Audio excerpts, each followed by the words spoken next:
Purle kelangai wate mublang, purle kumpang wate bupadi, purle keringkut wate tayu, purle ketengku wate matima.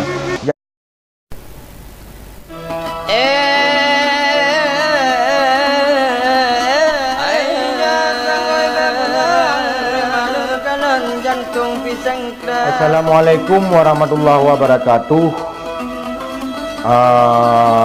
Alhamdulillah, pada suput yang berbahagianya kita yang sambung lom kembali, yaitu menyangkut dengan sastra Aceh, yang mana sastra Acehnya na padu-padu macam. Yang pertama sekali sastra Aceh yaitu Narid Maja, yang kedua Semapa, yang kelima Hikayat, yang keempat yang kelima Pantun, yang keenam Cai, yang ketujuh Murukun, dan padu-padu macam lom ukur.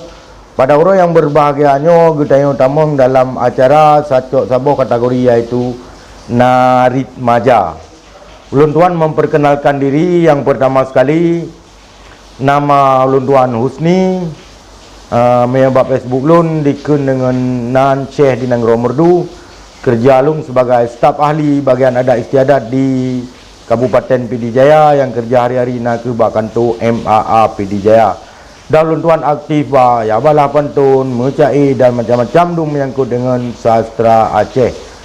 Jadi alhamdulillah ulun tuan batun 2000 sekurang PKA 7 di Banda Aceh.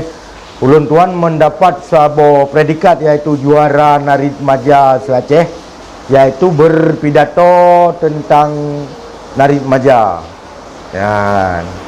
Jadi Narid Majanya menyatamaknakan dengan bahasa Aceh yaitu kata-kata petua ataupun pesan-pesan moral yang kebalik itu tengok, yang berbentuk sindiran maupun yanggat atau hanagat. Sebagaimana contoh Narid Maja lagi kun awai boh baji dedo boh panah, panelom lemah kena luk kena. Nyan Narid Maja nyan dia tibarkan kepada kawan ataupun ngon ataupun kongsi macam-macam tu. Ketika getanya pernah dibantu lagi, pernah ditolong lagi, pernah hana mau tahu pernah diajak lagi. Jadi wate tayo hana mau tahu ya dalam kehidupan tayo.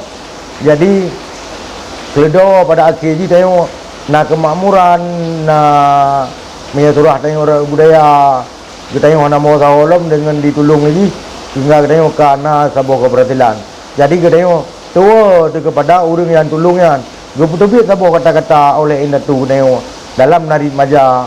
Jika kun awai boh baji dedo boh panah, panelom lemah senaluk kana. Yan contoh Narid Maja. Dan Narid Maja yang kedua nalom takun da botre. Narid Maja yang kedua pun Narid Maja yang kedua kita cok pada suput yang berbahagianya, yang agak keras bacut tetapi sangat bermakna. Lagi contoh Narid Maja yang kedua, purle ringkut wate tayu, purle ketengku wate matima. Yan juga Narid Maja. Purle kelangai wate mublang, purle kumpang wate bupadi, purle keringkut wate tayu, purle ketengku wate matima. Jadi nyo Narid Maja nyo diiktibarkan oleh indatu kita. Jadi keperluan kita dipakai kita ketika nak kepentingan ji, seandai ji kepentingan hana purle tayo, hana purle skill tayo, nyan tayo sungguh digeser samping. Maka oleh karenanya gepega dalam sebuah Narid Maja, purle kelangai wate mugo blang, purle kumpang wate buh padi, purle keringkut wate tayu, purle ketungku wate matima. Nyan dua boh Narid Maja pada suput yang berbahagianya. Adi ono dile lulakemah lebih dan kurang. Wabillahi taufiq wal hidayah. Wassalamualaikum warahmatullahi wabarakatuh.